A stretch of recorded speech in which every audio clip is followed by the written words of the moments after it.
멕시코에서 좋은 시간을 보냈지만 이제는 집으로 돌아갈 시간이었다. 나는 북쪽으로 종일 차를 몰아가다가 흙길가에 보이는 작은 호숫가에서 밤을 보냈다. 그곳의 평화로운 분위기에 반한 나는 오전 명상이 끝난 뒤에도 물놀이를 하며 한가로이 시간을 보냈다. 곧 오후 명상 시간이 되었고 나는 언덕 위로 올라가 한적한 장소에서 요가를 시작했다. 요가 동작을 반 정도 끝냈을 때 멀리서 사람들 목소리가 들리기 시작했다. 나는 점점 불안해졌지만 내면의 이 겁 많은 인간에게 굴복하지는 않을 참이었다. 요가 동작 속으로 더욱 깊이 이완에 들어가자 불안도 가라앉았다. 하지만 이번에는 말들의 거친 콧바람 소리가 훨씬 더 가깝게 들려서 나를 놀라게 했다. 나는 드디어 노상강도가 온 것이라고 확신했다. 곧 코앞에서 사람들 웅성거리는 소리와 말이 움직이는 소리가 함께 들려왔다. 편안하다라는 말은 그때 내 머릿속에 떠오른 것과는 거리가 멀었다. 미칠 지경으로 나 자신이 의식되면서 대책 없이 무서워하는 것이 오히려 당시의 내 상태를 훨씬 더 정확하게 묘사하는 말이다. 내 안의 모든 것이 이 요가를 당장 끝내고 눈을 떠서 내가 어떤 위험에 처해 있는지를 살펴볼 것을 요구했다. 사실은 단 한 가지, 내 안에 두려워하는 자를 제거하고자 지금까지 일념으로 길러온 자기 단련의 힘만이 예외였다. 강철 같은 명령이 내 두려움의 뒤편에서 올라왔다. 내면의 이 모든 소란을 초월할 수 있는 기회를 놓칠 수는 없다. 나는 저항의 의미로 두 눈을 더욱 질끈 감고 숨을 깊게 들이쉬었다. 나는 그 모든 드라마의 한가운데에서 스스로에게 이완 상태를 주문했다. 요가 동작이 모두 끝나면 보통은 30분간 명상하는 것이 원래 내 일과의 순서였다. 나는 내면의 목소리가 그 순서는 제발 건너뛰면 안 되겠느냐고 간청하는 것을 지켜보았다. 실제로 말들은 자기 자리에서 꼼짝도 하지 않고 있었다. 말의 숨소리며 간간히 사람들이 속삭이는 소리가 바로 내 앞에서 분명하게 들려왔다.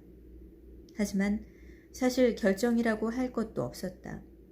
나는 내가 그토록 가고 싶어하는 곳으로 가지 못하도록 내 발목을 붙잡고 있는 것이 내면의 이 겁에 질린 자임을 분명히 목격했다. 나는 그에게서 자유로워져야 했다.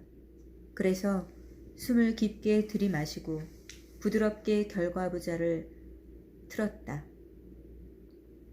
아랫배에서 무우 소리를 내려고 했지만 목소리가 하려는 말을 잠재우기에는 역부족이었다. 다만 그것은 나 스스로에게 하는 결의의 표시였다. 내게 중요한 것은 무엇인가? 바깥 세상 아니면 내면? 마침내 눈을 떴을 때 시야에 들어온 것은 말 두 마리였다. 아마 3미터 정도밖에 떨어지지 않았던 것 같다. 말에는 노상강도라기보다는 카우보이에 훨씬 가까운 분위기의 사람들이 타고 있었다. 둘 다 담배를 피우고 있었고 한 사람은 옆 사람을 마주보는 방향으로 안장에 걸터 앉아 있었다. 내가 자기네들 세상으로 돌아왔음을 확인하자 이들은 스페인어로 내게 말을 걸기 시작했다. 그들이 하는 말을 거의 알아들을 수 있었다는 사실에 나는 다소 놀라움을 느꼈다. 게다가 이들이 하는 말은 분명 좋은 내용이었다. 나는 차츰 안도했고 그 이후에 일어난 일련의 일들은 내 안에 겁먹은 자가 더 이상 인생을 주도하지 못하게 할 수 있을 만큼 내 마음에 지워지지 않는 인상을 남겼다. 대화 중에 카우보이들은 호수 옆에 주차해둔 벤이 내 것이냐고 물었다. 내 머릿속 목소리는 즉시 이들이 강도로 돌변할 수 있으니 조심하라고 경고했다. 하지만 나는 이 막간의 촌극을 무시해버리고 기꺼운 마음으로 손을 뻗었고 일행 중 한 사람이 나를 끌어올려 자기 말에 태운 뒤 벤이 있는 곳까지 데려다 주었다. 나는 도시의 사람이었다. 낯선 멕시코 사람이 모는 말 뒤에, 그것도 수영복 차림으로 앉아 달리는 것은 내게 일상적인 일이 아니었다. 그렇게 언덕을 내려가는 동안 어떤 평화가 머리부터 발끝까지 나를 가득 채웠다. 너무도 아름다운 경험이었다. 만일 내가 두려워하는 나의 말을 들었더라면 나는 이 일을 놓쳤으리라. 벤에 도착하자 나를 태워준 카우보이가 자신과 마을 사람들은 부자 지주 아래에서 농사를 지으며 살고 있다고 말했다. 자기들은 아주 가난한데 지주라는 사람은 호수에 있는 물고기도 낚지 못하게 한다고도 했다. 그는 자기 동네를 가리키며 다음날 떠나기 전에 한번 들르라고 나를 초대했다. 우리는 수년간 친구로 지낸 사람처럼 작별 인사를 했고 그들은 말을 타고 돌아갔다. 나는 방금 일어난 일에 마음이 활짝 열리며 큰 고마움을 느꼈다. 내게는 이미 아주 깊은 변화들이 일어나고 있었던 때였지만 그래도 그렇게 특별한 날을 주시어 참으로 감사하다고 삶에 감사 인사를 했던 기억이 난다. 내 안의 고통과 혼란은 점차 잦아들고 있었지만 절대적 평화와 고요를 향한 갈망은 계속 내 가슴을 불태우고 있었다. 다음 날 아침 오전 명상이 끝난 후 나는 다시 짐을 쌌다. 떠나기 전에 나는 흙길을 따라 더 들어가서 그 카우보이들이 사는 곳을 찾아보기로 했다. 그러던 중 초가지붕을 한 토담집이 15에서 20채 정도 모여있는 동네에 들어섰다.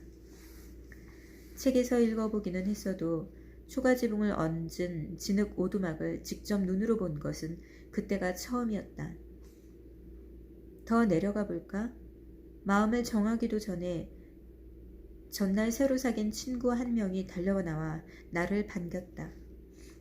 나는 벤을 주차한 뒤 마을 사람들에게 새로 사귄 미국인 친구를 소개하느라 신이 난 카우보이 친구를 따라갔다. 모든 것이 어찌나 원시적인지 나는 할 말을 잃었다. 흙바닥이 깔린 오두막 내부에는 창문 삼아 뚫어놓은 직사각형 구멍 외에는 아무것도 없었다. 문구멍에 문이 없었고 창문 구멍에도 창문이 없었다. 많은 사람들이 미국인은 처음 본다는 눈빛으로 나를 뚫어지게 쳐다봤다. 나는 곧 실제로 이들이 미국 사람을 본 적이 없다는 사실을 알게 되었다. 성가시게 떠들던 내 목소리, 그곳에 있던 몇 시간 동안은 입도 뻥끗하지 않았던 것 같다. 모든 것이 내게는 너무나 새로웠다. 너무도 자연스러웠고 너무도 소박했다. 나는 아이에게 젖을 먹이고 있는 여성들과 함께 오두막에 앉아 있었다. 이 역시 내가 한 번도 본 적 없는 광경이었다. 나는 자연스러운 것을 더 이상 자연스럽지 못하게 왜곡한 내 문화에 실제로 부끄러움을 느끼고 있는 자신을 발견했다.